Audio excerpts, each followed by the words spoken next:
Ya ampun, kamu Ayu Lestari kan? Satu kalimat yang meledak di meja pertemuan keluarga itu mengubah segalanya. 40 tahun lalu, gadis yang menumpahkan bekal makan siang Ayu sambil menyebutnya pengemis itu kini duduk sebagai calon besan. Kamu masih sama saja, tidak tahu merias diri. Pantas suamimu dulu selingkuh. Ujarnya hinaan yang persis seperti puluhan tahun silam. Ia tak tahu ucapannya akan berbalik menjadi kenyataannya sendiri. Kisah hari ini pun dimulai. Sore akhir musim kemarau, cahaya matahari menembus ruang keluarga. Ayu berdiri di depan cermin menelan ludah. Ia mengambil setelan navy yang paling rapi.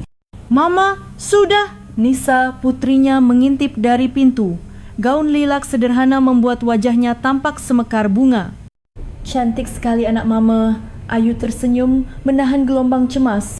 Mama, di wajah mama tertulis aku grogi. Janda Nisa sambil memeluk bahu ibunya.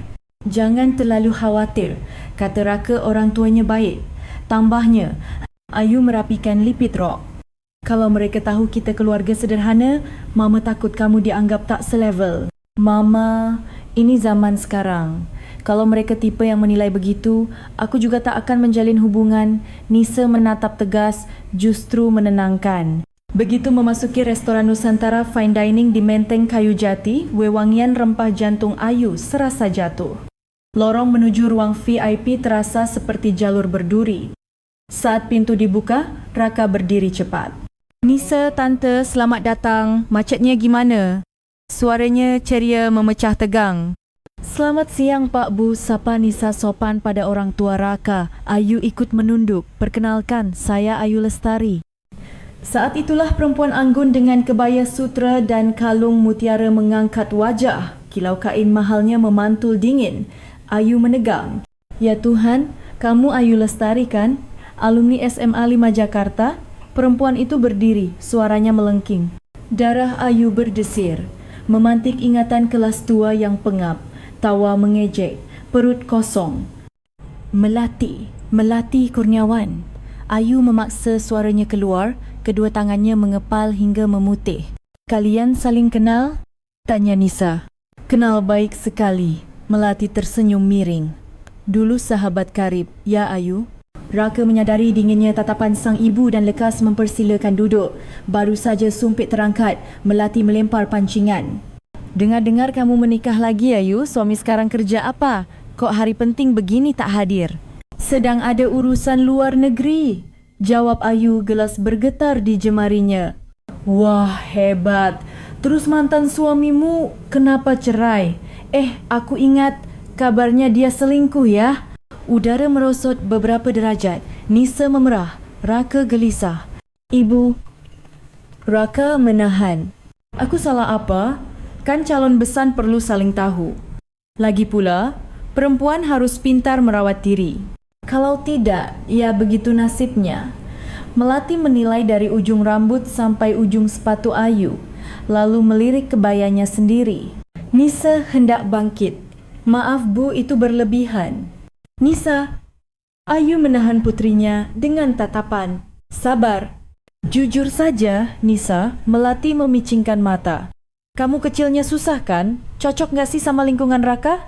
Aku memang tumbuh sederhana, tapi mama berjuang agar aku tak kekurangan kasih, jawab Nisa tenang. Duh, anak keluarga berantakan itu matanya suka tajam. Melati mendesis. Suaminya, Bambang, menyenggol pelan. Ayu berkali menelan marahnya demi masa depan Nisa. Namun Melati menikam lagi.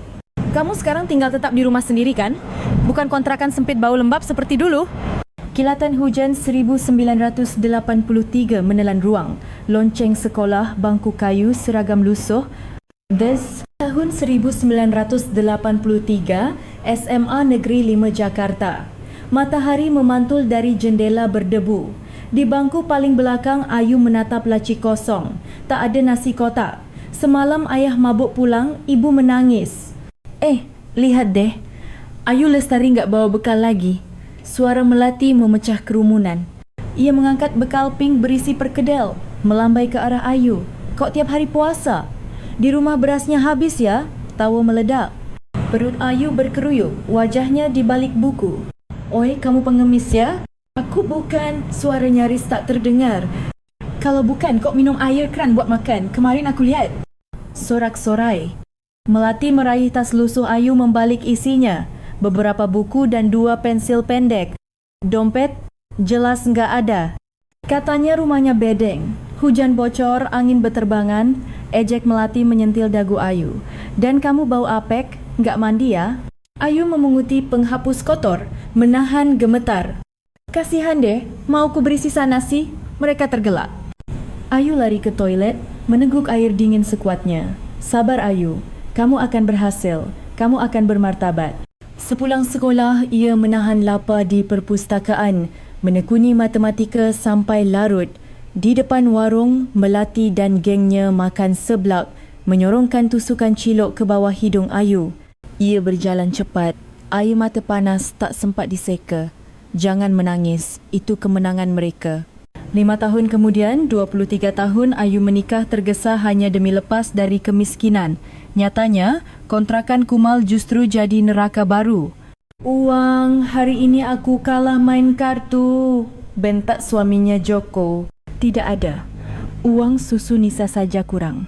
Tamparan mendarat, bayi menangis kencang. Bertahun-tahun Ayu menutup lebam dengan bedak, berbohong pada rekan kerja, menghirup asap rokok di ruang sempit hingga suatu malam Joko mengangkat tangan ke Nisa 5 tahun. Cukup. Ayu menubruk, menggigit lengan, menatap tajam. Sentuh anakku lagi, kita mati sama-sama. Pagi itu juga Ayu menandatangani berkas cerai. Siang kerja apa saja, malam kuliah manajemen. Nisa sering tertidur di pangkuan di pojok perpustakaan. Mama akan jadikanmu bahagia, bisik Ayu. Beberapa tahun berlalu, Ayu menjadi kepala tim perencanaan di pabrik komponen elektronik kecil. Sore itu, kabar besar. CEO Grup Pratama Nusantara datang. Pria jangkung bersetelan rapi melangkah masuk. Ardi Pratama, suaranya bariton. Presentasi Ayu lancar. Sistem kendali mutu kami siap dipakai ekspor ASEAN tahun depan. Ardi menatap tertarik. Semua inisiatif Ibu Ayu, dari riset pasar sampai rencana bisnis tanggungjawab saya. Uzai, rapat. Ardi mendekat. Boleh ngopi? Saya ingin mendengar lebih banyak. Ayu melirik jam. Saya harus jemput anak. Kalau begitu, lain kali. Sebentar saja, Ayu tak ingin melepaskan peluang. Pertemuan-pertemuan kerja menjadi obrolan tentang hidup. Sampai suatu hari Ardi menatap jujur. Ibu sangat istimewa. Boleh saya mengajak bertemu di luar urusan kantor? Saya janda, punya anak. Ayu menunduk. Itu tidak masalah. Yang penting orangnya. Ayu Lestari. Kata-kata yang tak pernah Ayu dengar. Beberapa hari kemudian ia datang ke janji temu, menggandeng Nisa. Halo Nisa, Ardi berjongkok sejajar mata. Katanya jago menggambar. Sikap hangat itu mencairkan hati. Ardi rajin mengajak mereka ke taman, berusaha membuat kimbab seadanya karena Nisa suka. Ayu menyaksikan tawa 2 orang yang makin akrab, hatinya yang membeku mulai mencair. Mama, andai Pak Ardi jadi ayah, ucap Nisa jelang tidur. Akhir pekan di restoran, Ardi mengeluarkan kotak kecil. Ayu, menikahlah denganku. Aku ingin jadi rumah yang aman untukmu dan Nisa. Air mata bahagia jatuh. Ya, menikah. Ayu pindah ke rumah besar Ardi. Namun kebiasaannya sederhana. Sudut lemari untuk baju murah. Gaun mahal hadiah Ardi dibiarkan tergantung. Sayang, kenapa pakai itu terus? Nyaman. Baju yang kubelikan juga cantik. Aku takut kita berubah sombong, memandang rendah, lirik Ayu. Aku pernah melihat orang seperti itu. Aku tak mau Nisa tumbuh begitu. Dia sebaik kamu. Ia tidak akan mudah berubah. Ardi menggenggam tangan Ayu. Tetap Ayu bertahan pada kesederhanaan dan membiarkan Nisa memilih kelas tambahan hanya yang disuka. Di pertemuan orang tua murid, saat ibu-ibu menenteng tas bermerek, Ayu datang dengan blus hitam dan tas polos. Suami ibu kerja apa? Tanya seseorang. Karyawan, jawab Ayu singkat. Ia enggan menjadikan jabatan Ardi sebagai jarak. Kembali ke ruang VIP. Ayu menarik napas. Maaf, kami pamit, katanya halus kepada Bambang. Loh, belum makan juga, Melati menyeringai. Sepertinya tidak akan ada obrolan sehat di sini. Ayu menggenggam tas. Masih hobi kabur rupanya, Melati tertawa keras, makanya pernikahan juga gagal. Nisa, kita purge. Ayu menuntun putri. Raka berdiri, menatap ibunya kecewa. Ibu, cukup. Namun ia mengejar Nisa keluar. Die Trottoir, Ayu meminta maid pada Raka. Bukan salah tante. Saya yang minta maaf, ujar Raka, menunduk. Di dalam, Bambang menegur. Kamu kebangetan. Apa? Aku bicara fakta, sahut Melati. Pernikahan itu urusan anak. Pernikahan itu urusan keluarga, Melati menghentak sumpit. Ayu juga pasti menyerah, dulu dia selalu nurut kalau aku bicara. Malamnya, telefon berdering. Sayang, bagaimana? Suara Ardi cerah. Baik. Hanya lelah. Ada apa? Ardi menangkap getar. Calon ibu Raka itu, Melati, orang yang dulu kuceritakan. Hening sesaat. Dia menghinamu lagi? Suara Ardi mendingin. Ayu pelan menceritakan semuanya. Nafas Ardi berat. Keluargaku dihina. Tolong tenang. Nisa tak bisa melepaskan Raka. Aku akan menahan diri. Tidak kali ini, ujar Ardi pendek. Ia menutup telefon, memanggil sekretaris. Selidiki Melati Kurniawan dan suaminya riwayat, keuangan, pekerjaan semua. Pagi buta, lampu di lantai tertinggi Grup Pratama Nusantara sudah menyala. Laporannya. Sore ni Pak, jawab kepala tim. Jam 4, berkas tebal tiba di meja. Intinya, kesaksian alumni. Melati sering membuli Ibu Ayu. Sekarang lebih parah suaminya Bambang. Berselingkuh dengan staf bernama Suci 27 tahun. Ada CCTV hotel, bukti kartu, dan Suci hamil 3 bulan. Ardi menjepal. Bambang bekerja di Dharma Industri subkontraktor tingkat 2 grup kita. Ardi tersenyum tipis. Sempurna. Jalankan rencana. Tanpa sepengetahuan Bu Ayu. Dia terlalu baik untuk melihat hal kotor. 3 hari kemudian, Bambang melangkah ke kantor dengan dada membusung. Udara mendadak beku. Pak Bambang, Pak Direktur memanggil. Duduk, kata Direktur, melempar selembar kertas. Pemutusan hubungan kerja. Pratama Nusantara memutus semua kontrak kerana anda. Apa salah saya? Keluar. Simpan drama untuk orang lain. Ponsel Bambang meraung. Tenor bank menagih pelunasan kilat.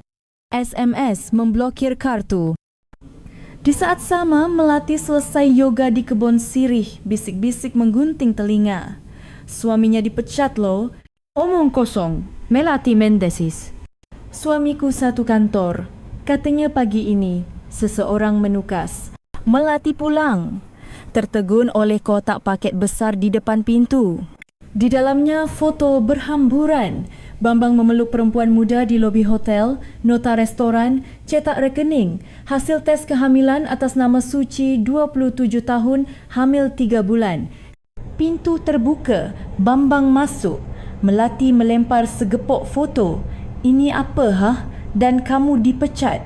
Besok rumah kita disita kalau tak bayar. Melati limbung. Tak lama, Raka datang. Ibu, seluruh lingkungan sudah tahu. Dan maaf, aku tak bisa menemui ibu untuk sementara. Aku malu pada Tante Ayu dan Nisa. Ibu pernah menertawakan Tante Ayu kerana ditinggal suami. Sekarang lihat rumah kita.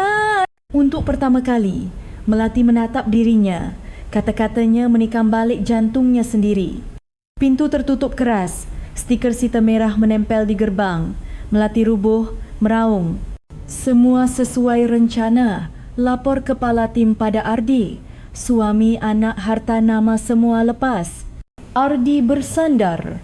Hanya sebagian kecil harga atas penghinaan pada keluargaku. Sebulan kemudian, Melati terbangun di kamar petak lembab di gang sempit. Bau jamur, papan berderit baru kemarin. Ia tinggal di apartemen mewah. Apakah dulu Ayu merasakan ini? Bisiknya. Ia kerja malam di minimarket. Dimaki pelanggan mabuk, diludahi. Tiba-tiba terbayang Ayu remaja meneguk air kran untuk menipu lapar. Aku lebih kejam dari ini. Ia menangis mengunyah segitiga onigiri hampir kedaluarsa. Seminggu Raka menemukan alamatnya. Bu, ia memeluk ibunya. Nisa tetap ingin menikah denganku. Dia bahkan bilang ingin lebih sayang pada ibu. Benarkah? Mereka orang baik. Ibu salah menilai. Usai Raka pergi, Melati terduduk. Aku telah merusak hidup anakku demi gengsi. Aku harus minta maaf. Ia membereskan kamar, menata tekad. Aku akan menemui Ayu, memohon maaf. Beberapa hari kemudian, ia berdiri lama di depan gerbang rumah Ardi. Tombol bel akhirnya ditekan. Pintu terbuka, Ayu. Melati berlutut. Aku salah besar. 40 tahun lalu sampai hari itu. Maafkan aku. Bangunlah. Kita bukan anak SMA lagi. Ayu terkejut mengangkatnya. Masuk minum teh dulu. Bolehkah? Tentu. Di ruang tamu, waktu berputar mundur. Sejujurnya aku iri padamu. Melati menunduk. Kamu miskin, tapi tegak dan pintar. Aku dulu lama membencimu, tapi ujian itu juga yang menguatkanku. Ayu menyodorkan cangkir. Kamu bisa memaafkan? Yang lalu biarlah berlalu. Ayu tersenyum hangat. Nisa pulang, sempat terkejut, namun mendekat dan menyapa ramah. Aku benar-benar minta maaf. Melati menunduk pada Nisa. Tak apa Bu, kita sekarang keluarga, jawab Nisa menggenggam tangannya. Atas permintaan Ayu, Ardi juga duduk berhadapan beberapa hari kemudian. Saya beri kesempatan baru, ucap Ardi menyodorkan amplop penempatan kerja di kantin salah satu anak perusahaan. Terima kasih banyak Pak. Ayu, bisakah kita benar-benar jadi teman? Tanya Melati hati-hati. Kita ini besan, harus jadi teman. Ayu tertawa, menautkan jemari mereka. Hukuman yang kuterima pantas, tapi kalian memberiku peluang hidup. Melati menitikkan syukur. Ayu mulai dari halaman baru, kata Ayu. Benjolan lama di dada keduanya meleleh seperti es. 6 bulan berlalu, ballroom Hotel Bintang 5 di Jakarta berkilau. Jalan pengantin dihiasi mawar putih dan lili. Hari pernikahan Nisa dan Raka. Ayu mengenakan kebaya ungu lembut pilihan Ardi. Kalung mutiara di lehernya kalah oleh wibawa lembut di wajahnya. Kamu paling cantik, bisik Ardi. Puteri kita lebih cantik. Ayu tersenyum. Di ruang rias, Nisa bagai bidadari berselimut gaun putih. Terima kasih Ma, kerana Mama bertahan hari ini mungkin suaranya serak bahagia. Di ruang mempelai pria, Melati berkebaya sederhana mengusap bahu Raka. Kamu mendapat isteri baik. Karena ibu berani minta maaf, Raka menatap teduh. Melati dan Ayu berpapasan, saling membungkuk hangat. Terima kasih sudah membesarkan Raka, kata Ayu. Terima kasih sudah memaafkanku, balas Melati. Musik mengalun.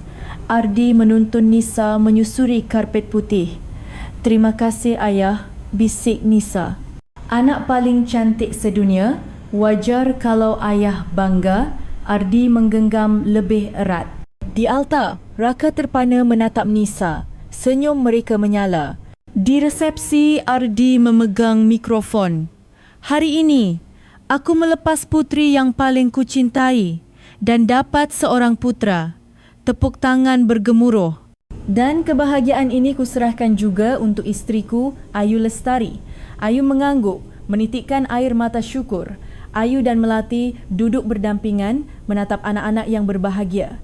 Semoga seterusnya damai, bisik Ayu. Amin, sahut Melati. Foto keluarga terakhir. Ardi, Ayu, Nisa, Raka dan Melati tersenyum ke arah kamera. 4 dekade luka disulam menjadi kasih dan maaf. Aku bahagia, gumam Ayu. Setelah terowongan panjang, cahaya benar-benar ada. 3 tahun kemudian, ruang keluarga Ardi hangat oleh tawa bocah. Cucu mungil Deno berlari goyah. Sini peluk Oma. Ayu membuka tangan. Bah! Deno nyelonong ke pelukannya. Ayu mengusap pipi bulatnya. Kamu akan tumbuh tanpa luka. Itu karena Mama, Nisa menyandar. Aku akan cerita pada Deno betapa kuat dan baiknya Oma. Bel berbunyi, Raka membuka pintu. Melati masuk membawa keranjang buah. Busananya sederhana, wajahnya damai, lebih cantik dari semua masa lalu yang gemerlap. Assalamualaikum, sapa Melati. Waalaikumsalam Bu, mari. Ardi muncul dari ruang kerja, tersenyum, keluarga, jangan formal. Mereka berkumpul, tertawa melihat tingkah Deno. Aku sering berpikir, bagaimana kita bisa jadi keluarga seperti ini? Kata Melati menggenggam tangan Ayu. Dulu tak terbayang, Ayu tertawa pelan. Aku baru faham setelah jatuh sedalam itu, ucap Melati tulus. Yang lalu biar lewat. Kita pikir ke depan, Nisa menumpangkan tangannya di atas tangan Melati. Punya menantu sebaikmu adalah keberuntungan paling besar, bisik Melati. Ardi mendudukkan Deno di pangkuan, memainkan pesawat. Semua orang bisa salah. Yang penting menyesal, memaafkan, lalu berjalan bersama. Itulah keluarga. Deno menatap satu persatu. Oma, Opa, Mama, Papa, sayang. Tawa pecah lagi. Ayu memeluk cucu yang menguap mengantuk menatap senja kemerahan di jendela. Pahit getir masa lalu justru membuat hari ini terasa lebih berkilau. Terima kasih sudah menyimak, suara narator menutup. Semoga hari-hari hangat dan bercahaya juga datang ke rumah anda. Sampai jumpa di kisah berikutnya. Hello, Maya takut pada pria asing itu bersembunyi di balik punggung ibunya. Ibu sering bercerita, katanya kamu pandai menggambar. Sikap tulus Hermawan membuat Maya sedikit demi sedikit melonggarkan kewaspadaannya. Sejak hari itu, Hermawan berusaha memenangkan hati Maya, bukan Nuraini. Setiap akhir pekan, mereka pergi ke taman hiburan bersama dan dengan canggung Hermawan membuatkan bekal kesukaan Maya. Nuraini melihat mereka berdua, merasakan hatinya yang membeku mencair. Ibu, aku ingin Om Hermawan menjadi ayahku. Suatu malam sebelum tidur, Maya tiba-tiba berkata, Maya, kalau bersama Om Hermawan, ibu selalu tertawa. Aku juga paling suka Om. Kata-kata polos putrinya mengguncang hati Nuraini dengan keras. Akhir pekan itu, Hermawan mengundang Nuraini dan Maya ke restoran mewah. Lalu dia mengeluarkan kotak cincin kecil dan meletakkannya di depan Nuraini. Nuraini, maukah anda menikah dengan saya? Hermawan menggenggam tangan Nuraini dan berbicara dengan tulus. Saya ingin menjadi pelindung yang kuat bagi anda dan Maya. Air mata hangat mengalir di pipi Nuraini. Air mata kali ini bukan kesedihan, melainkan kebahagiaan yang meluap. Ya, saya mau. Nuraini mengangguk dan Hermawan memeluknya dengan hangat. Dalam pelukan itu, Nuraini merasakan neraka yang panjang dan menyiksa akhirnya berakhir. Setelah menikah lagi, Nuraini yang tinggal di rumah megah Pak Hermawan masih mengganti pakaiannya di sudut kamar kecil. Meskipun ada ruang ganti yang besar, dia hanya menggantung pakaian sederhananya di sudut. Pakaian mewah yang dibelikan Hermawan tetap tergantung di lemari. Sayang, kenapa kamu selalu memakai pakaian itu? Hermawan bertanya sambil memeluk bahu Nuraini. Ini nyaman, Nuraini menjawab sambil menyisir rambutnya. Ada juga pakaian yang kubelikan. Banyak yang cantik, tapi terlalu berlebihan untukku. Nuraini menggelengkan kepalanya. Maya juga sama. Biarkan Maya melakukan apapun yang dia inginkan. Jangan ragu. Hermawan duduk di kursi dan bertanya dengan serius. Bantu saja Maya agar dia bisa hidup dengan bermartabat. Tangan Nuraini berhenti. Dia meletakkan sisir dan menatap Hermawan. Apakah kamu ingat yang pernah aku ceritakan tentang Ratna? Nuraini memulai dengan hati-hati. Dulu aku merasakan sesuatu ketika melihat orang-orang seperti Ratna. Orang bisa berubah jika punya banyak uang. Aku takut Maya juga akan berubah seperti itu. Kekhawatiran terdengar dalam suara Nuraini. Aku sama sekali tidak ingin menjadi seperti Ratna. Hermawan menggenggam tangan Nuraini. Maya adalah anak yang baik dan bijaksana seperti kamu. Dia tidak akan mudah berubah. Lingkungan yang membentuk seseorang. Aku tidak ingin melihat Maya menjadi budak uang. Suara Nuraini tegas. Keesokan harinya ada pertemuan orang tua murid Maya. Nuraini pergi ke sekolah seperti biasa dengan blus hitam dan rok abu-abu. Orang tua murid lain membawa tas bermerek dan mengenakan pakaian mewah, tetapi Nuraini hanya membawa tas sederhana. Ibu Maya selalu rapi. Seorang ibu murid berkata kepada Nuraini, "Terima kasih, Nuraini menyapa dengan rendah hati. Suamiku mengelola department store. Jika ada yang dibutuhkan, hubungi saja. Aku akan memberimu diskon. Ibu murid lain berkata dengan bangga. Terima kasih, Nuraini hanya tersenyum. Ibu Maya, aku belum pernah dengar suamimu bekerja apa. Apa dia pegawai negeri? Seorang ibu murid yang penasaran bertanya. Dia bekerja di perusahaan. Nuraini menjawab singkat. Perusahaan mana? Perusahaan besar? Dia hanya seorang karyawan biasa. Nuraini menghindari penjelasan lebih lanjut. Para orang tua murid mulai membanggakan anak-anak mereka. Anakku juara 1 di les piano. Anak kami meraih medali emas di turnamen taekwondo. Dipuji karena paling pintar di les bahasa Inggris. Nuraini hanya mendengarkan dengan tenang. Maya juga pandai bermain piano dan berprestasi di sekolah, tetapi Nuraini tidak membanggakannya. Ibu Maya, apakah ada berita yang ingin disampaikan? Seorang ibu murid bertanya. Saya bersyukur Maya tumbuh sehat. Nuraini menjawab dengan tenang. Ah, Anda terlalu rendah hati. Maya juga pintar dan sopan. Semua anak seperti itu. Nuraini tersenyum. Saat kembali ke rumah, Hermawan menunggunya. Bagaimana pertemuan orang tua murid hari ini? Tidak ada apa-apa, Nuraini menjawab sambil meletakkan tasnya. Bagaimana jika kita menyewa guru les untuk Maya? Belajar piano lebih lanjut? Sudah cukup. Jika terlalu banyak, anak akan kelelahan. Nuraini menggelengkan kepalanya. Tapi anak-anak lain semua begitu. Kita lakukan saja cara kita. Hanya Maya yang ingin melakukannya. Suara Nuraini penuh keyakinan. Tapi sampai kapan kita akan terus menyembunyikan ini dari orang-orang sekitar? Hermawan bertanya dengan jengkel. Teman sejati itu berteman tanpa syarat kan? Nuraini berkata sambil menatap Hermawan. Orang-orang yang dekat karena uang bukanlah teman sejati. Itu benar, tapi aku ingin Maya juga belajar seperti itu.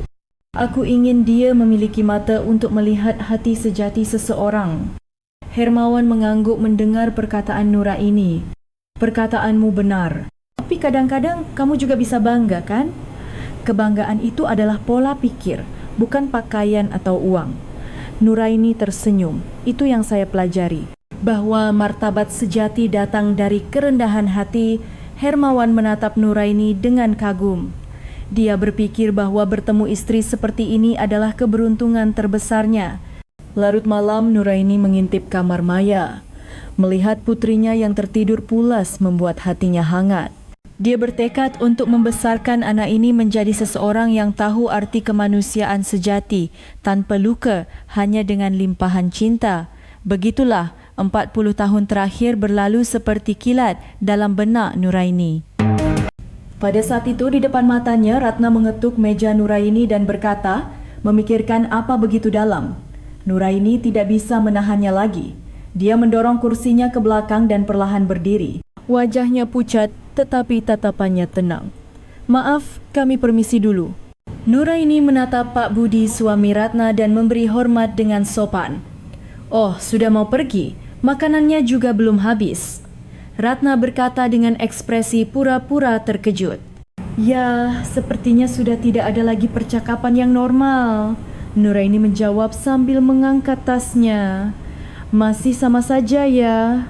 Etap yang pertama melarikan diri. Ratna tertawa terbahak-bahak, seolah-olah dia benar-benar menang. Dia merasa sombong, kebiasaan untuk menyerah di tengah jalan. Makanya pernikahannya juga gagal. Maya yang tidak tahan lagi, bangkit berdiri. Ibu keterlaluan. Maya, ayo pergi. Nuraini menggandeng tangan putrinya. Minu juga buru-buru bangkit dari kursinya. Maya, sebentar.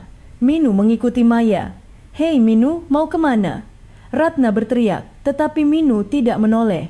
Di luar restoran, Nuraini menatap Maya dan Minu. Nak Minu, maafkan ibu atas kejadian hari ini? Tidak bu, saya yang lebih minta maaf. Minu menundukkan kepalanya. Ibu saya terlalu berlebihan. Biasanya tidak begitu. Tidak apa-apa. Setiap orang berbeda. Nuraini tersenyum pahit. Maya, bagaimana perasaanmu? Ibu, aku yang lebih minta maaf.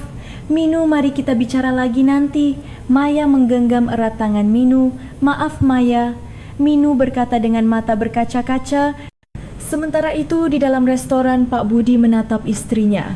Sayang, tidakkah itu terlalu berlebihan? Pak Budi bertanya dengan hati-hati. Apa yang berlebihan? Aku hanya mengatakan yang sebenarnya kok.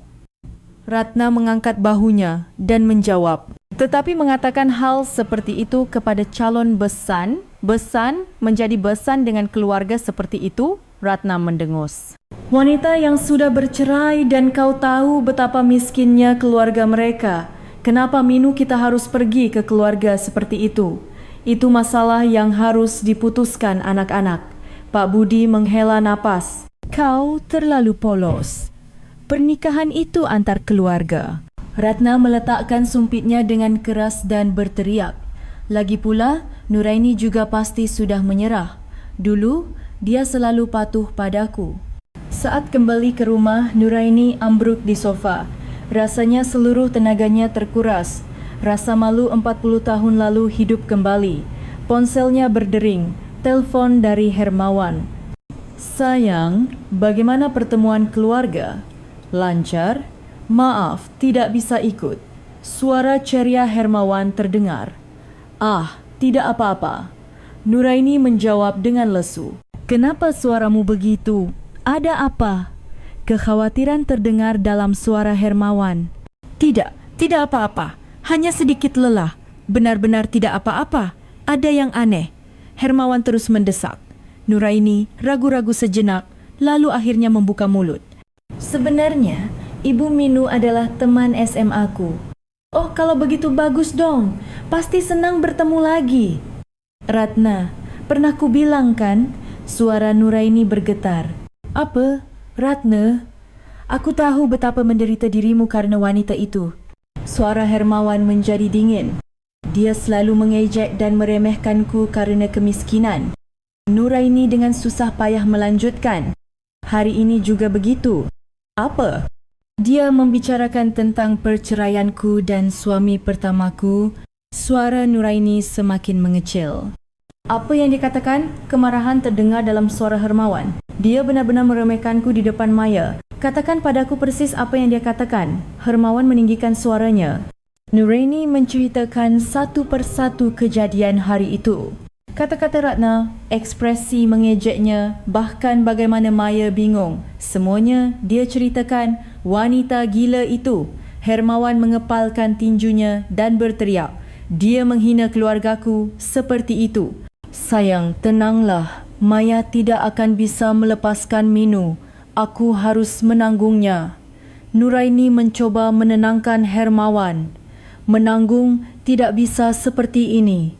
Hermawan, begitu dia menutup telefon dengan Nuraini, langsung menghubungi sekretarisnya. Segera cari tahu tentang Ratna dan suaminya, Pak Budi, dari kehidupan pribadi hingga pekerjaan, semuanya. Keesokan harinya, pukul 6 pagi, sebelum fajar menyingsing, lampu sudah terang benderang di kantor Direktur Utama Grup Tirta yang terletak di lantai teratas gedung. Hermawan yang baru saja kembali dari perjalanan dinas luar negeri duduk di mejanya, memegang telefon alih-alih dokumen. Wajahnya membeku dingin seperti es, bercampur amarah dan tekad. Tim Bapak Bima, bagaimana kabar yang saya perintahkan semalam? Suara Hermawan sekuat baja. Pak Direktur, saya sudah mencari tahu semalaman tanpa tidur. Laporan awal akan saya serahkan sore ini. Di seberang telefon terdengar suara tim yang lelah namun penuh tekad. Serahkan di meja saya sebelum jam 4 besok. Terima kasih. Hermawan menutup telefon dan menatap kota yang masih diselimuti kegelapan di balik jendela kaca. Matanya berkobar-kobar dengan amarah yang membara terhadap mereka yang berani menyentuh keluarganya. Tepat pukul 4 sore, tim Bima masuk ke ruangan Direktur Utama dengan membawa tumpukan berkas laporan tebal. Pak Direktur, ini informasi pribadi tentang Ratna dan suaminya, Pak Budi. Tim Bima meletakkan berkas di atas meja. Laporkan intinya saja. Hermawan berkata sambil membuka berkas dan mengangguk. Pertama, masa lalu Ratna. Telah dikonfirmasi oleh kesaksian sejumlah teman sekelas bahawa ia seringkali melecehkan Ibu Nuraini saat di sekolah. Modus operandinya sangat kejam. Tim Bima menelan ludah sambil melapor. Ya, aku sudah menduganya. Lanjutkan. Ekspresi Hermawan tidak berubah sama sekali. Situasi saat ini lebih parah. Tim Bima mengeluarkan berkas lain dan membukanya. Suami Pak Budi saat ini memiliki hubungan tidak pantas dengan seorang karyawan wanita di perusahaan yang sama. Namanya Ibu Rina, 27 tahun. Buktinya adalah rekaman CCTV hotel, riwayat penggunaan kartu kredit mereka berdua, dan foto-foto krusial. Tim Bima menyebarkan beberapa foto di atas meja. Dalam foto-foto itu terlihat jelas Pak Budi dan seorang wanita muda yang cantik sedang bermesraan di lobi hotel. Bukan hanya itu, Pak Budi saat ini memiliki utang rentenir sebesar 500 juta rupiah. 500 juta alis Hermawan berkerut. Dan kekasihnya Ibu Rina saat ini hamil 3 bulan. Apa? Tatapan Hermawan menjadi setajam pisau. Pak Budi bahkan sudah membelikan apartemen dan tinggal bersama. Tentu saja Ratna sama sekali tidak tahu semua ini. Hermawan memukul meja dengan tinjunya. Berani-beraninya serangga-serangga ini menghina istri dan putriku? Pak Direktur, ada fakta yang lebih mencengangkan. Industri karya tempat Pak Budi bekerja adalah subkontraktor kedua dari grup kami. Mendengar itu, senyum mengerikan muncul di bibir Hermawan. Sempurna, sangat sempurna. Hermawan menyandarkan tubuhnya jauh ke belakang kursi dan menceritakan rencana balas dendamnya kepada tim Bima. Ketika tim Bima hendak bangkit untuk mengambil berkas, Hermawan memanggilnya. Semua ini harus dilakukan tanpa sepengetahuan istriku. Dia terlalu baik untuk melihat hal-hal kotor seperti ini. Baik Pak Direktur. Setelah tim Bima meninggalkan ruangan Direktur Utama, Hermawan sendirian menatap keluar jendela. Sebuah gumaman pelan keluar dari bibirnya. Ratna, ini saatnya kamu menuai apa yang kamu tabur. Dengan sangat menyedihkan. 3 hari setelah pertemuan keluarga, Pak Budi seperti biasa datang ke kantor dengan bangga. Namun saat memasuki kantor, ia merasakan suasana yang dingin. Begitu melihatnya, rekan-rekannya berbisik-bisik dan perlahan menghindar. Pak Budi, Pak Direktur memanggil Anda. Sekretaris berkata dengan wajah yang biasanya tidak tegang, kini terlihat sangat kaku. Saat ia membuka pintu kantor Direktur Utama, ia melihat Direktur Utama menatapnya dengan ekspresi seperti utusan dari neraka di balik mejanya. Duduk. Direktur Utama melempar selembar kertas ke atas meja. Itu adalah surat pemutusan hubungan kerja. Pak Direktur, apa ini tiba-tiba sekali? Grup Tirta baru saja menghubungi kemarin. Mereka akan memutuskan semua kerjasama dengan kita. Direktur Utama membanting meja dengan tinjunya dan berteriak. Dan alasannya adalah karena Anda. Apa yang saya lakukan? Saya tidak melakukan kesalahan apapun. Pak Budi berteriak seolah tidak adil. Jangan protes padaku. Grup Tirta adalah urat nadi perusahaan kita. Kita tidak bisa mati hanya karena satu orang sepertimu. Segera kemasi barangmu dan pergi. Butuh waktu kurang dari 30 menit untuk diusir dari pekerjaan yang telah ia abdikan selama 15 tahun. Saat Pak Budi berjalan keluar dari lobi perusahaan dengan linglung, ponselnya mulai berdering gila-gilaan. Bapak Budi, ada permintaan pelunasan seluruh pinjaman. Kami menghubungi Anda. Apa? Jatuh temponya masih lama sekali. Jika tidak dilunasi dalam 24 jam, kami akan melakukan penyitaan aset rumah Anda. Pandangan Pak Budi menjadi kosong. Tunggu sebentar. Apa itu? Telepon putus tanpa ampun dan berturut-turut pesan yang memberitahukan pemblokiran kartu kredit masuk. Pada saat yang sama, Ratna sedang melakukan peregangan dengan anggun di studio yoga mewah. Namun, bisikan-bisikan dari anggota lain terasa tidak biasa. Oh, kudengar suami wanita itu dipecat dari perusahaannya, selalu membanggakan diri sendiri. Sekarang rasakan. Bisikan itu langsung menusuk telinga Ratna. Dia melepaskan posisinya dan mengangkat kepalanya. Apa, Anda baru saja membicarakan saya, kan? Saya rasa itu bukan tentang saya. Jadi kenapa Anda terus membicarakan saya? Saya hanya mengatakan apa yang saya dengar. Apakah semudah itu mengatakan hal-hal tanpa dasar? Sepertinya Anda punya hobi menyebarkan rumor yang belum terkonfirmasi. Oh, kenapa Anda begitu sensitif? Kalau bukan fakta ya sudah kan? Suami saya baik-baik saja di perusahaannya, jadi jangan menyebarkan omong kosong lagi. Salah satu anggota mencibir. Ibu Ratna, sepertinya Anda benar-benar tidak tahu. Apa maksud Anda? Apa kami akan mengatakannya tanpa alasan? Suami saya bekerja di perusahaan yang sama dengan anda. Ku dengar dia dipecat pagi ini. Wajah Ratna membeku dingin dan ujung jarinya sedikit gemetar. Cukup. Mencela kemalangan orang lain untuk menghibur diri itu hanya dilakukan oleh orang-orang seperti anda. Ratna dengan kesal menggulung matras yoganya dan keluar. Sesampainya di rumah, sebuah kotak paket besar tanpa pengirim menunggunya. Apa ini? Ratna menyeret kotak itu ke ruang tamu dan membuka lakbannya dengan pisau. Begitu kotak itu terbuka, puluhan foto berhamburan keluar seperti air terjun. Dalam foto-foto itu terlihat suaminya, Pak Budi, bersama seorang wanita muda yang cantik keluar masuk hotel, saling menyuapi makanan di restoran, dan berbagai pemandangan menjijikkan lainnya. Apa ini? Tangan Ratna gemetar seperti pohon sagu. Di dalam kotak itu bukan hanya foto. Ada juga pesan teks vulgar yang mereka kirimkan, kwitansi pembayaran hotel, bahkan surat konfirmasi kehamilan dari dokter kandungan. Hamil 3 bulan, Rina 27 tahun. Ratna meremas kertas itu dan jatuh terduduk di lantai, menjerit. Saat itu pintu depan terbuka dan Pak Budi masuk. Kau. Ratna melemparkan foto-foto itu ke wajah Pak Budi. Apa-apaan ini? Kau ini penipu. Sayang, bagaimana ini? Siapa wanita ini? Dan siapa bayi dalam kandungan ini? Ratna menampak pipi Pak Budi dengan surat konfirmasi kehamilan. Sayang, tolong tenang dulu. Tenang? Kau menyuruhku tenang sekarang? Jeritan Ratna mengguncang seluruh rumah. 15 tahun. 15 tahun kau menipuku dengan sempurna. Kau iblis dan kau juga dipecat dari perusahaan kan? Pak Budi menundukkan kepalanya dalam-dalam.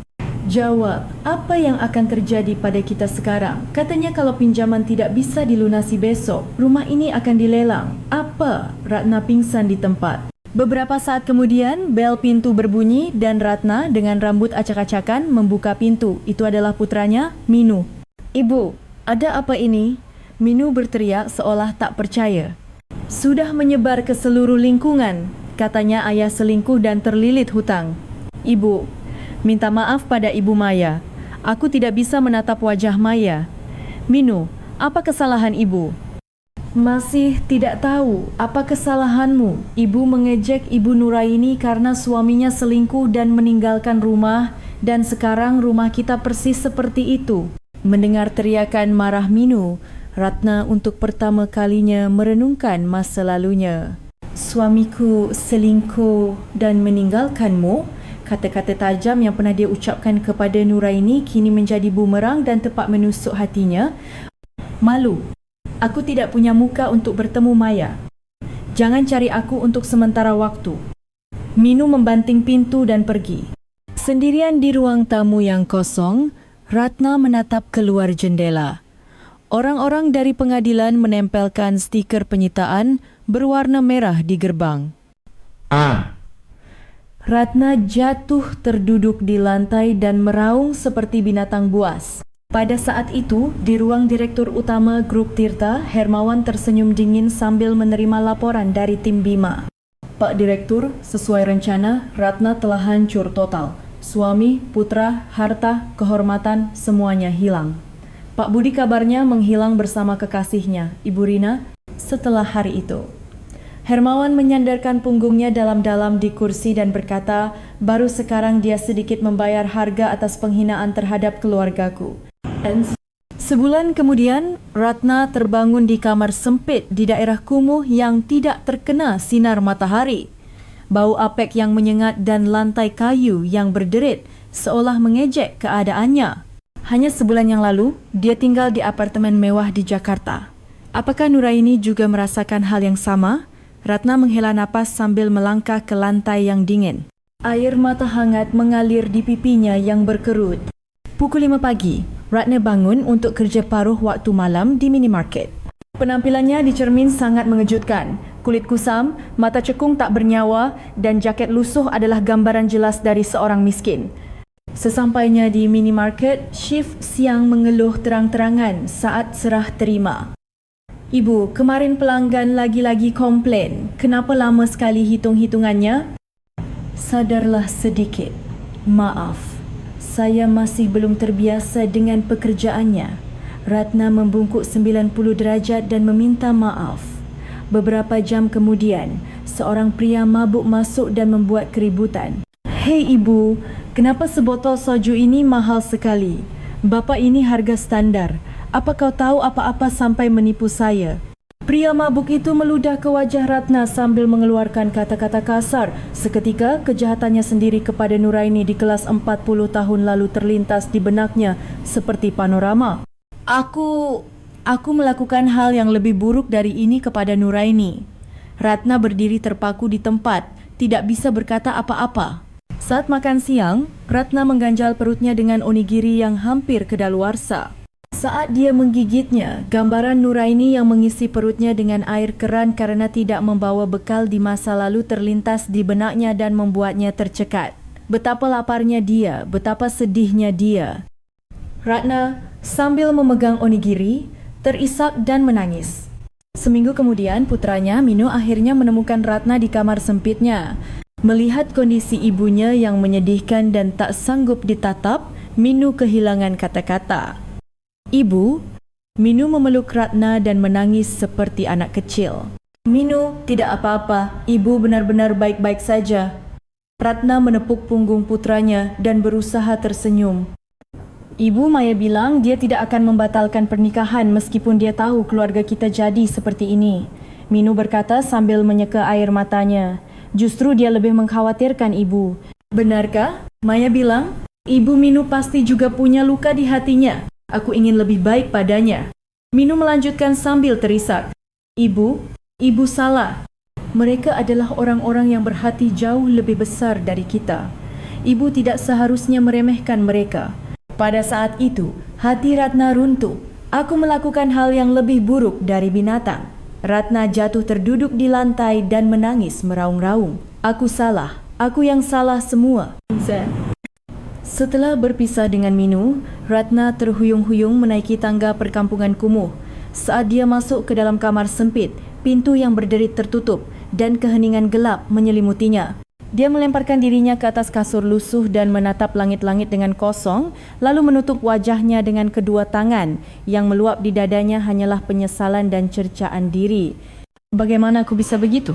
Untuk mempertahankan harga diri yang kecil, aku menginjak-injak dan menghina orang lain, dan itu akhirnya menghancurkan hidup putraku." Kata-kata Maya yang disampaikan Minu terngiang di telinganya. Hati yang hangat, "Aku ingin lebih baik padanya." Mengguncang hati Ratna yang beku. Dia tercekat napas oleh kenyataan bahawa orang yang dia abaikan dan hancurkan, pada akhirnya berusaha memaafkannya. Ratna perlahan bangkit dari tempatnya dan mulai merapikan kamar yang berantakan. Dia menyingkirkan kursi yang rusak dan membersihkan debu yang menumpuk menguatkan hatinya. Pikiran bahawa jika dia bisa memulai kembali, dia harus mulai dengan menundukkan kepala dan meminta maaf terus menghantuinya. "Aku harus mencari Nuraini, karena bukan hanya hidupku yang hancur." Dia menggenggam tangannya yang gemetar dan meletakkannya di atas pangkuannya. Dan dalam hati dia berkata, "Jika kita bertemu lagi, aku harus mengatakan bahawa aku salah, memohon maaf." Pada saat itu, air mata kembali membanjiri mata Ratna. Namun, air mata kali ini bukanlah keputusasaan, melainkan bukti tekad. Beberapa hari kemudian, Ratna mengumpulkan seluruh keberaniannya dan mencari rumah Nuraini. Di depan gerbang besar, dia ragu-ragu selama lebih dari 1 jam melihat penampilannya yang lusuh. "Tetap saya, aku harus meminta maaf. Aku harus memohon pengampunan sebelum mati." Ratna dengan gemetar menekan bel pintu.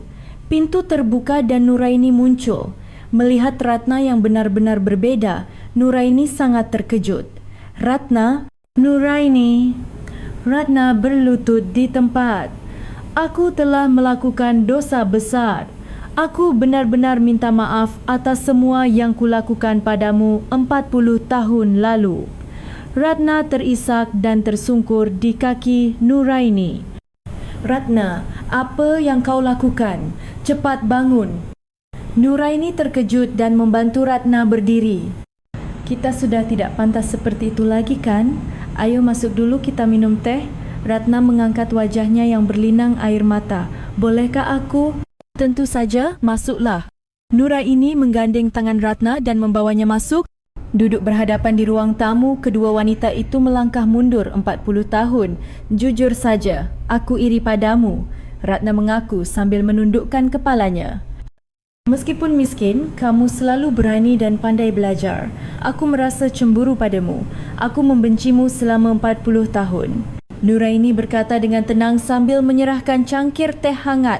Tapi kalau dipikir-pikir, cobaan saat itu membuatku lebih kuat. Nuraini, bisakah kamu memaafkanku? Aku benar-benar banyak merasakan dan belajar selama sebulan terakhir ini. Aku sangat menyesal. Ratna bertanya dengan mata memohon. Tidak perlu memaafkan atau tidak. Semua sudah berlalu. Nuraini tersenyum lembut. Saat itu, Maya masuk ke rumah.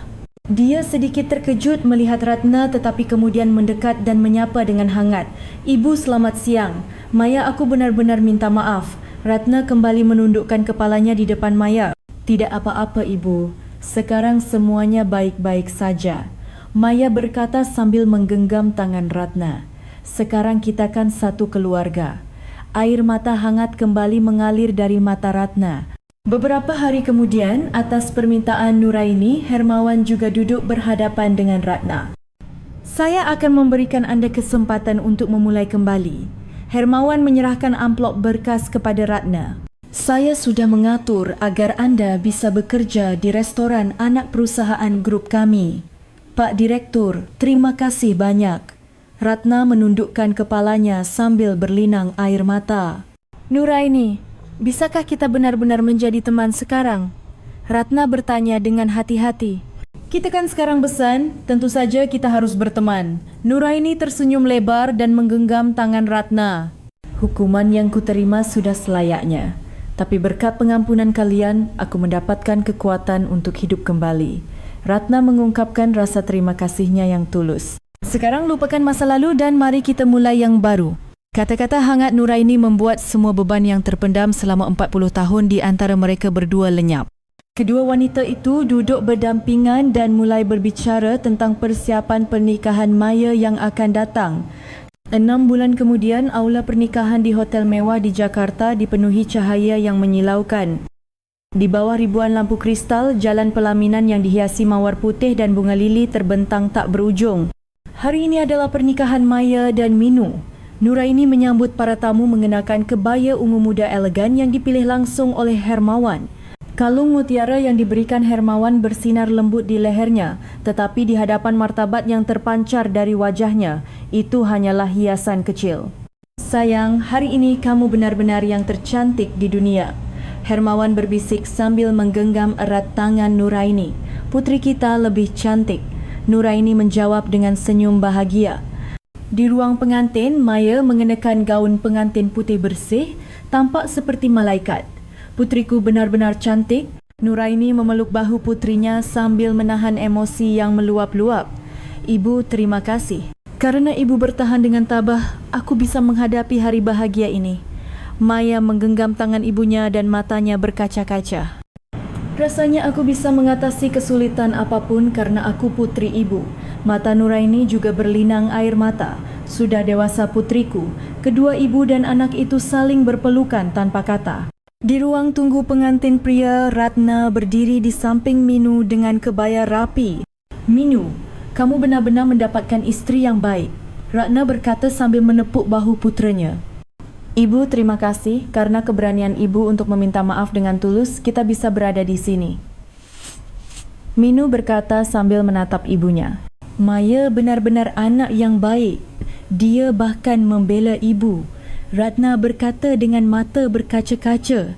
Saat bertemu dengan Nuraini, ibu pengantin wanita, keduanya saling menyapa dengan hangat. Ratna, terima kasih banyak. Sudah membesarkan Minu dengan baik. Nuraini berkata sambil menggenggam tangan Ratna. Kita sekarang benar-benar besan. Lupakan masa lalu. Mari kita maju saja. Ratna mengangguk. Nuraini, terima kasih banyak. Sudah memaafkan orang sepertiku. Sudah. Jangan bicara begitu. Kita kan keluarga. Nuraini tersenyum dan menjawab. Lagu pernikahan megah terdengar dan akhirnya pintu aula terbuka. Hermawan menggandeng tangan Maya dan berjalan menyusuri pelaminan. Wajah Hermawan yang mengantar Maya ke pelaminan penuh dengan kebanggaan dan kebahagiaan. Ayah, terima kasih banyak. Maya berkata pelan sambil menatap Hermawan. Putriku yang paling cantik di dunia, tentu saja. Hermawan menggenggam tangan Maya lebih erat. Minu, yang menunggu di altar, kehilangan kata-kata melihat Maya yang memukau. Keduanya saling memandang dan tersenyum paling bahagia di dunia. Di resepsi, Hermawan mengambil mikrofon dan memulai pidatonya. Hari ini saya menikahkan putri saya yang paling saya cintai di dunia. Suara Hermawan penuh dengan emosi yang meluap-luap. Maya adalah hadiah terbesar yang diberikan Tuhan kepada saya. Dan hari ini saya mendapatkan seorang putra yang tangguh, Minu. Tepuk tangan meriah dari para tamu. Hermawan menoleh ke arah Nuraini dan berkata, dan semua kebahagiaan ini ingin saya persembahkan untuk isteri saya Nuraini yang telah berbagi kebahagiaan ini bersama saya. Berkat anda, hidup saya menjadi sempurna. Nuraini menundukkan kepalanya sambil meneteskan air mata bahagia. Nuraini dan Ratna duduk berdampingan, menatap anak-anak mereka yang berbahagia. Anak-anak kita benar-benar cantik kan? Betul sekali, semoga mereka hidup bahagia tanpa pertengkaran. Keduanya saling tersenyum hangat. Akhir upacara pernikahan adalah sesi foto keluarga. Nuraini dan Hermawan, Maya dan Minu, serta Ratna, semuanya berkumpul di satu tempat dan tersenyum ceria ke arah kamera. Itu adalah saat di mana 40 tahun permusuhan dan luka akhirnya sembuh dengan cinta dan pengampunan. Benar-benar bahagia, Nuraini bergumam dengan suara penuh haru. Itu adalah kebahagiaan yang menyilaukan yang akhirnya datang setelah melewati terowongan kegelapan yang panjang. 3 tahun kemudian, ruang tamu rumah Nuraini dan Hermawan dipenuhi sinar matahari yang hangat dan tawa seorang anak. Minu kecil, cucu berusia 2 tahun yang dilahirkan Maya, berjalan tertatih-tatih di ruang tamu dengan bokongnya yang gemuk bergoyang-goyang. Minu, kemari, ayo peluk nenek. Nuraini merentangkan kedua tangannya dan Minu berteriak, nenek, lalu berlari dan memeluknya erat. Nuraini mengusapkan wajahnya ke pipi lembut cucunya dan berfikir, anak ini akan kubiarkan tumbuh hanya dengan cinta tanpa luka. Berkat ibu, saya akan menceritakan kepada Minu seumur hidup betapa kuat dan hebatnya ibu. Maya berkata sambil bersandar di bahu ibunya. Saat itu, bel pintu berbunyi dan ketika Minu membuka pintu, Ratna berdiri di sana membawa keranjang buah besar. Pakaiannya sederhana, tetapi wajahnya tampak lebih damai dan bahagia daripada saat mengenakan pakaian bermerek apapun. Ibu, selamat datang, anjing kecil, kita datang. Ratna meletakkan keranjang buahnya dan langsung berlari memeluk Minu. Aduh, cucu kita sudah besar lagi dalam beberapa hari. Ratna menghujani pipi Minu dengan ciuman dan ruang tamu pun dipenuhi tawa. Hermawan yang keluar dari ruang kerja tersenyum senang melihat pemandangan itu. Bapa, selamat datang. Pak Direktur, saya merasa terharu setiap kali Anda menyambut saya dengan hangat seperti ini. Ratna memberi hormat dengan sopan. Ah Bapak, kita kan sekarang keluarga, kenapa begitu? Hermawan melambaikan tangannya dan membimbing Ratna ke sofa. Seluruh keluarga duduk di sofa mengobrol sambil melihat tingkah lucu Minu. Nuraini, kadang-kadang aku berpikir, bagaimana kita bisa menjadi satu keluarga seperti ini? Ratna berkata sambil menggenggam tangan Nuraini. Benar juga, dulu 40 tahun lalu tidak terbayangkan. Nuraini tersenyum. Saat itu aku benar-benar minta maaf. Aku baru menyadari betapa bodohnya aku setelah jatuh terpuruk. Ratna berkata dengan tatapan tulus. Tidak apa-apa ibu, yang lalu biarlah berlalu. Mari kita pikirkan masa depan saja. Kita akan hidup bersama dengan baik mulai sekarang. Maya menumpuk tangannya di atas tangan Ratna. Berkat ibu saya menjadi lebih kuat. Mendengar itu, mata Ratna berkaca-kaca. Mendapatkan menantu sepertimu adalah keberuntungan terbesar dalam hidupku. Hermawan berkata sambil memangku Minu dan bermain pesawat terbang. Setiap orang bisa membuat kesalahan. Yang penting adalah menyesalinya, memaafkan, dan terus maju bersama. Bukankah itu keluarga sejati? Saat itu Minu menoleh ke wajah kakek, nenek, ibu dan ayahnya secara bergantian dan berteriak dengan lafal cadel. Nenek, kakek, ibu, ayah, sayang. Ruang tamu kembali dipenuhi tawa bahagia karena pengakuan cinta dari anak itu. Nuraini memangku cucunya yang tertidur dan menatap keluar jendela. Senja yang memerah seolah memberkati masa depan mereka. Kerana ada masa-masa sulit yang menyiksa, kebahagiaan saat ini terasa semakin berharga dan menyilaukan.